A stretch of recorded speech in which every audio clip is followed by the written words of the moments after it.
Pada dasarnya, kitalah yang lebih tahu mengenai diri kita. Apa kekuatan kita, kelemahan kita, apa yang kita mau, apa yang tidak kita mau, dan sebagainya. Orang lain tidak lebih tahu dari kita.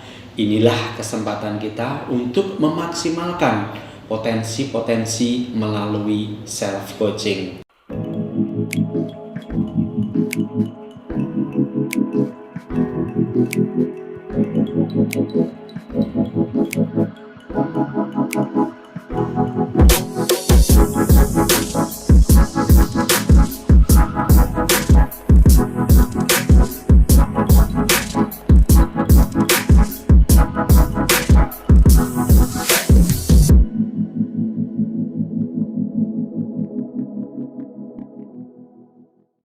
Rekan pembelajar Agung Toyota dan rekan pembelajar Indonesia, pernahkah Anda memiliki satu permasalahan yang membuat Anda bingung, bahkan solusi yang Anda ambil tidak juga menyelesaikan permasalahan? Dan itu juga mempengaruhi pikiran Anda, perasaan Anda, dan tanpa Anda sadari, tindakan Anda pun tidak terarah untuk penyelesaian masalah. Bahkan mungkin Anda sendiri tidak mengetahui apa yang menjadi tujuan Anda. Tahukah rekan-rekan, pada dasarnya kita semua ini sudah kreatif dan kita memiliki sumber daya yang kita miliki untuk bisa mencapai apa yang kita inginkan.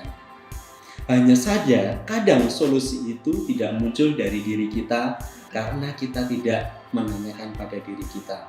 Melalui video ini, saya akan membahas satu topik yang sangat menarik, bagaimana memecah kebuntuan melalui self-coaching. Nah, pertanyaannya adalah tentu mengapa coaching? Coaching adalah sebuah skill yang perlu dimiliki untuk kita bisa memaksimalkan potensi seseorang melalui proses komunikasi yang kreatif untuk mencapai sasaran yang ingin diinginkan. Dalam coaching ada hubungan kemitraan antara coach dan coachee. Coach itu sendiri adalah orang yang secara sukarela bersedia dirinya mengembangkan coachee-nya. Dan untuk coachee adalah orang yang secara sukarela dirinya terbuka untuk menerima coaching.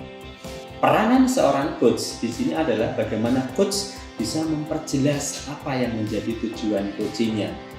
Coach juga memiliki peranan bagaimana coach ini mampu membawa keluar dari permasalahan yang dihadapi coachee-nya. Dalam proses coaching, memiliki kelebihan adalah bagaimana memaksimalkan ide-ide, kreativitas, atau potensi-potensi yang selama ini belum terlihat dari coachee-nya.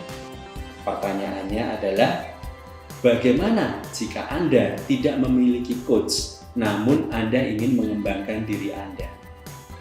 Tahukah rekan-rekan, pada dasarnya semua orang itu bisa menjadi coach untuk dirinya sendiri.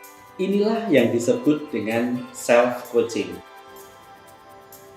Self-coaching adalah bagaimana kita bertanya atau memunculkan pertanyaan-pertanyaan untuk diri kita yang tujuannya adalah memunculkan ide-ide kreatif untuk mencapai tujuan yang ingin kita sasar.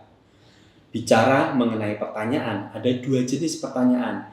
Yang pertama, pertanyaan yang tidak memberdayakan. Yang kedua, pertanyaan yang memberdayakan. Apa yang membedakan? Pertanyaan yang tidak memberdayakan sebagai contoh, misalkan, kenapa ya hari ini saya menemui kesialan ini? Kenapa ya target-target yang saya sudah rencanakan tidak tercapai? Kenapa ya? Kenapa? Pertanyaan itu jika kita tanyakan pada dasarnya tidak mengarah pada tujuan yang ingin kita capai. Tapi berbeda halnya ketika kita merubah cara kita bertanya dengan cara pertanyaan yang memberdayakan. Apa sih hasil yang ingin saya capai? Apa tindakan-tindakan yang perlu saya ambil untuk mencapai hasil itu? Perasaan apa yang perlu saya tumbuhkan sehingga mendukung tindakan sehingga hasil juga bisa saya capai? Nah, rekan-rekan, pada dasarnya kitalah yang lebih tahu mengenai diri kita. Apa kekuatan kita, kelemahan kita, apa yang kita mau, apa yang tidak kita mau, dan sebagainya. Orang lain tidak lebih tahu dari kita. Inilah kesempatan kita untuk memaksimalkan potensi-potensi melalui self-coaching. Rekan-rekan, pertanyaannya adalah bagaimana kita melakukan self-coaching? Sebelum kita membahas lebih jauh mengenai self-coaching, ada kaidah-kaidah yang perlu kita tahu bahwa hasil yang kita sudah capai karena tindakan yang kita sudah lakukan. Dan tindakan itu dipicu oleh perasaan kita sebelumnya, perasaan senang, perasaan lapang, perasaan antusias, ikhlas melakukan tindakan sehingga hasilnya juga kita bisa rasakan. Ada 5 elemen yang akan memandu proses berpikir kita. Yang pertama, kita perlu memahami mengenai situasi. Yang kedua, kita perlu menentukan hasil apa yang kita harapkan. Yang ketiga, kira-kira tindakan apa yang perlu kita lakukan untuk mencapai hasil. Yang keempat, perasaan apa yang dapat mendukung tindakan sehingga hasil bisa kita capai. Yang terakhir adalah kita akan bicara mengenai pikiran. Pikiran-pikiran apa yang perlu kita kembangkan supaya bisa mendukung perasaan, tindakan, dan hasilnya pun akhirnya kita bisa capai. Kita akan bahas satu persatu rekan-rekan. Bicara mengenai situasi, tanyakan pada diri Anda, situasi yang Anda alami, apa permasalahan Anda, apa yang Anda sudah capai, apa kondisi, bagaimana kondisi Anda sekarang, dan sebagainya. Sebagai contoh, di akhir tahun 2019, ternyata keuangan saya belum sesuai dengan yang saya harapkan. Atau di akhir tahun 2019, investasi emas saya belum sesuai dengan yang saya targetkan. Atau dari sisi berat badan saya yang belum bisa saya turunkan, kemampuan public speaking saya, kemampuan presentasi saya, dan sebagainya. Nah, ini perlu kita ketahui dulu mengenai kondisi yang kita hadapi. Dan kita perlu petakan mana yang potensi untuk kita bisa tingkatkan atau perbaiki. Nah, inilah yang kita akan perjelas di hasil yang kita harapkan. Bicara mengenai hasil, idealnya spesifik. Saya memiliki, saya punya, saya memperoleh, saya mencapai, dan sebagainya. Sebagai contoh, katakanlah di akhir tahun 2020, saya ingin tabungan saya bertambah 20 juta. Atau bisa juga di akhir tahun 2020, saya juga ingin meningkatkan tabungan emas saya 25 gram yang ingin saya tingkatkan. Nah, setelah ini sudah diperjelas, artinya kita sudah dari sisi apa yang kita tingkatkan sudah jelas dan targetnya juga sudah jelas. Kita bicara mengenai apa tindakan yang kita akan lakukan untuk mencapai hasil ini.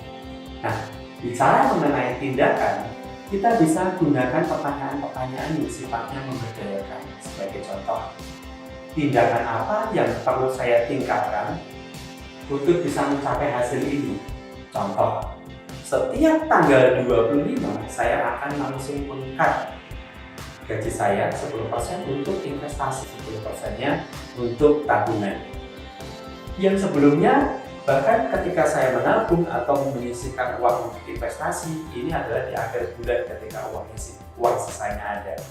Nah, kemudian kita juga bisa tanyakan secara superlatif, tindakan berbeda apa yang kita bisa lakukan untuk mencapai hasil ini. Sebagai contoh, saya akan memangkas 50% uang-uang yang potensi untuk banyak pengeluaran-pengeluaran yang tidak perlu, seperti nongkrong-nongkrong, seperti GoFood, seperti traveling, dan sebagainya. Atau bisa juga kita tanyakan pada diri kita, tindakan apa yang perlu kita kurangi untuk bisa mencapai hasil ini. Misalkan saya akan memangkas 70% biaya untuk belanja barang-barang yang sifatnya konsumtif dan sebagainya. Nah, setelah tindakan ini juga kita perjelas, kemudian perlu kita tumbuhkan perasaan-perasaan apa yang bisa mendukung tindakan-tindakan yang akan kita lakukan sehingga hasil bisa kita capai. Nah, bicara mengenai perasaan, baiknya kita tentu perlu tumbuhkan perasaan-perasaan yang positif. Saya senang, saya lapang, perasaannya saya ikhlas untuk melakukan tindakan. Sehingga untuk melakukan tindakan dalam diri kita ini menjadi lebih ringan. Nah, yang terakhir, kita akan bicara mengenai pikiran. pikiran ini adalah menjadi salah satu hal yang fundamental. Ya, kalau kita ibaratkan sebuah pohon, pikiran ini adalah sebuah bibitnya, dan perasaan ini adalah akarnya, tindakan ini adalah batang-batangnya, dan hasil adalah buahnya. Pada saat saya salah menentukan pikiran atau salah menentukan bibitnya, tentu hasilnya juga tidak akan baik. Nah, 5 elemen ini rekan-rekan saling berhubungan dan saling mendukung untuk kita menumbuhkan atau membangun potensi yang kita miliki. Nah, selanjutnya pertanyaannya adalah bagaimana kita melakukan review atau melakukan monitoring atas proses yang nanti kita sudah lakukan. Halo rekan pembelajar Agung dan rekan pembelajar Indonesia. Kalau tadi kita sudah banyak membahas bagaimana proses melakukan self-coaching, nah selanjutnya bagaimana kita melakukan monitoring atas pencapaian yang sudah kita lakukan. Nah, berikut ini adalah ilustrasi tabel monitoring yang kita bisa pakai. Nah, kita bisa menanyakan pada diri kita, bagaimana hasil yang kita sudah capai. Katakanlah di akhir bulan Juli tahun 2020, ternyata tabungan kita bertambah 10 juta. Investasi emas kita bertambah 15 gram. Nah, situasi ini kalau kita ukur ternyata tabungan itu sudah mencapai 50% persentasenya dan investasinya sudah mencapai 60%. Nah, kita bisa melakukan review kembali. Waktu itu apa tindakan yang sudah kita tambah, tindakan berbeda apa yang kita sudah lakukan, dan tindakan apa yang pernah kita kurangi waktu itu. Oh, ternyata di setiap tanggal 25 saya langsung meng-cut gaji saya 10% untuk tabungan dan 10% untuk investasi. Itu saya lakukan secara konsisten. Saya juga mengurangi belanja-belanja barang konsumtif. Saya juga waktu itu berhasil mengurangi nongkrong-nongkrong dan traveling. Nah, kemudian kita coba bisa tanyakan kembali pada diri kita, waktu itu perasaan apa ya yang mendukung ya, sehingga kita bisa atau mampu melakukan tindakan-tindakan yang mengarah pada hasil yang kita sudah canangkan. Ternyata waktu itu saya secara disiplin menabung, menginvestasikan uang saya dan berhasil juga mengurangi barang-barang konsumtif. Dan saya memiliki perasaan rasa syukur dan ikhlas waktu itu, sehingga saya juga bisa dengan mudah mengurangi nongkrong-nongkrong, traveling, GoFood dan sebagainya. Nah, selanjutnya kita juga bisa tanyakan pada diri kita, pikiran-pikiran apa waktu itu yang mendukung sehingga perasaan dan tindakan saya itu selaras untuk mencapai hasil yang saya ingin capai. Dan ternyata waktu itu saya berpikir pikiran-pikiran yang berhasil saya kembangkan, asal selalu ingat hasil, pasti saya lebih disiplin dalam menabung. Asal selalu ingat sukses, saya pasti disiplin dalam investasi. Dan juga asal ingat masih bisa bekerja, saya punya rasa syukur dan ikhlas waktu itu. Nah, inilah rekan-rekan tabel ilustrasi yang bisa digunakan baik untuk melakukan monitoring secara bulanan, 3 bulanan, 6 bulanan, bahkan dalam 1 tahun, agar kita selalu tahu proses yang kita sudah lakukan, pencapaiannya seperti apa. Rekan pembelajar Agung Toyota dan rekan pembelajar Indonesia, inilah manfaat dari self-coaching yang pada hakikatnya kita bisa menemukan apa esensi dalam hidup kita yang ingin kita capai. Sekaligus kita bisa gunakan untuk mengatur strategi kita untuk mencapai apapun yang kita inginkan. Saya Aris Widianto, keep learning dan salam incredible.